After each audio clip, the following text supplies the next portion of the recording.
गाजीपुर जिला जेल एक बार फिर सुर्खियों में है।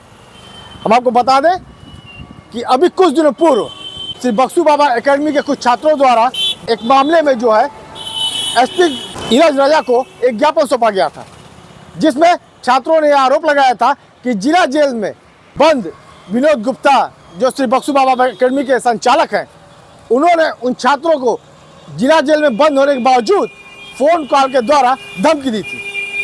इस मामले को गंभीरता से लेते हुए एसपी डॉक्टर नीरज राजा ने एक जांच बैठाई और जिलाधिकारी आर्यका खौरी और एसपी नीरज राजा की टीम ने जिला जेल में पूरी गहनता से छानबीन की, जिसमें कई लोग दोषी भी पाए गए, जिसका शासन को रिपोर्ट सौंपा गया। रिपोर्ट के बाद डीजी जेल ने आज यहाँ जेलर और डिप्टी जेलर दोनों को निलंबित कर दिया है।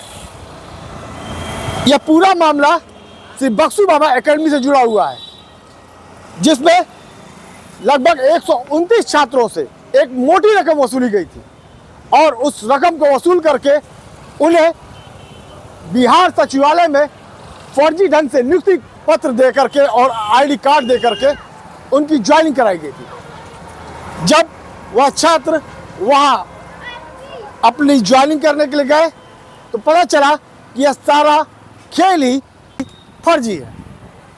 ये एक बहुत बड़ा ठगी थी, जिसके माध्यम से इन सभी छात्रों को ठगा गया था। छात्रों ने जब वहाँ से आने के बाद एकेडमी के संचालक विनोद गुप्ता से बार बार गुजारिश की कि उनके पैसे को वापस कर दिया जाए, तो विनोद गुप्ता ने उन छात्रों को डराया, धमकाया, यहाँ तक कि मारा पीटा भी। जब पानी हद से ऊपर हो गया, छात्रों को यह लगने लगा कि अब जो एकेडमी का संचालक विनोद गुप्ता है वो पैसा इस तरह ईमानदारी से नहीं देने वाला है, तो उन्होंने पुलिस अधीक्षक नीरज राजा के यहाँ अपना आवेदन लेके पहुँचे। उस आवेदन के ऊपर पुलिस अधीक्षक ने तत्काल जो है थाना रेवतीपुर को जांच कर उसमें मुकदमा दर्ज करने की आदेश किया और थाना रेवतीपुर ने भी इस मामले में गहनता से छानबीन कर आखिरकार एकेडमी संचालक विनोद गुप्ता के ऊपर मुकदमा दर्ज किया। कुल 11 मुकदमे इस मामले में दर्ज हुए और विनोद गुप्ता को उसके एक सहयोगी साथी कृष्णा उपाध्याय के साथ गिरफ्तार कर लिया गया और गिरफ्तार करने के बाद जो उन्हें इस गाजीपुर जिला कारागार में बंद कराया गया। लेकिन गाजीपुर जिला कारागार में बंद होने के बावजूद जो है यहाँ से एकेडमी का संचालक विनोद गुप्ता निरंतर जो है फोन के माध्यम से उन छात्रों को धमका रहा था कि अपने मुकदमे वापस ले लो, मैं बाहर आऊँगा तो कुछ पैसे दे दूँगा। लेकिन छात्रों ने उसकी एक न सुनी। छात्रों ने कहा या तो आप मेरा पूरा पैसा दीजिए, उसके बाद हम मुकदमा वापस लेंगे।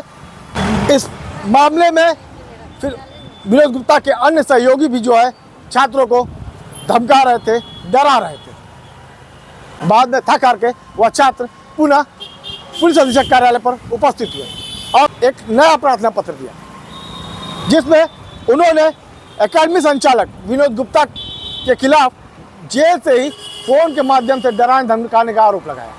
इस मामले को पुलिस अधीक्षक ने काफ़ी गंभीरता से लिया और इस मामले में गहनता से छानबीन करवाई। इस मामले में आज 17 मार्च को डीजी जेल के द्वारा गाजीपुर के जेलर और डिप्टी जेलर इन दोनों को निलंबित कर दिया गया। यही नहीं, गाजीपुर के जेल अधीक्षक के भी खिलाफ शासन को पत्र लिखा जा चुका है। जिला जेल में एक बड़ी कार्रवाई की गई है। एक ऑडियो लीक का मामला सामने आया था। किस तरह की कार्रवाई है, कितने लोगों के खिलाफ कार्रवाई की गई है? देखिए, ये गंभीर शिकायत प्राप्त हुई थी कि पूर्व में जो एक ठगी का मुकदमा दर्ज किया गया था एक विनोद गुप्ता के विरुद्ध, और उस पर मुकदमे भी कई दर्ज हैं जो एक कोचिंग चला करके बच्चों को एक झांसे में फंसाता है नौकरी देने के, तो उस पे एक अलग से अभियोग चल रहा था और उसी सिलसिले में कुछ लोगों ने पुलिस कार्यालय में एसपी साहब को शिकायत दी कि उनको मुकदमा वापस लेने की धमकी विनोद गुप्ता द्वारा गाज़ीपुर जेल से फ़ोन कर की जा रही है। तो इसी क्रम में हम लोगों ने जांच किया, मैंने और एसपी साहब ने और हमारी टीम ने, कि ये आरोप कितने सही हैं कितने गलत। और हम लोगों ने पाया कि आरोप सही थे और जेल के अंदर से ही कुछ कैदियों की मिली भगत से एक तरह से एक अवैध पीसीओ का संचालन हो रहा था, जिससे कुछ कैदियों को बाहर के नंबरों पर बात कराई जा रही थी जिससे वो चाहें, और इसके लिए कुछ रकम भी वसूली जा रही थी।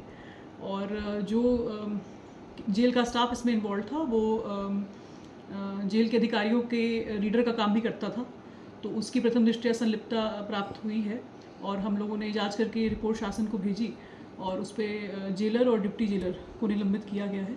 और यह जांच हमारी जिला प्रशासन की जांच के अलावा जेल विभाग भी कर रहा था और डीआईजी जेल महोदय ने भी इसमें जांच की है।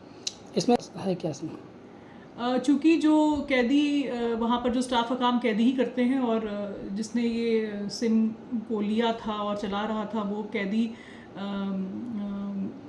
जेल के अधिकारियों का राइटर का काम करता है, तो इससे इनकार नहीं किया जा सकता। प्रथम दृष्टया ऐसा प्रतीत होता है और यही हम लोगों ने रिपोर्ट में भेजा है। जो जेल उसके द्वारा जिस तरीके से छात्रों से ठगी के शिकार बनाया गया और फिर जेल से ऑडियो वायरल, तो उसके खिलाफ क्या कदम उठाए जा रहे हैं? उसके खिलाफ हम लोग विधिक कार्रवाई करेंगे, लेकिन सर्वप्रथम ये जो पूरा पीसीओ संचालित है उसको कंट्रोल करने की और उसके लिए जो दोषी हैं उस पर सज़ा देने की हमारी प्राथमिकता है। जो विनोद गुप्ता का प्रकरण है उस पर ऑलरेडी एफआईआर दर्ज है और उस पर आवश्यक विधिक कार्रवाई की जाएगी। गाजीपुर से मैं प्रदीप शर्मा।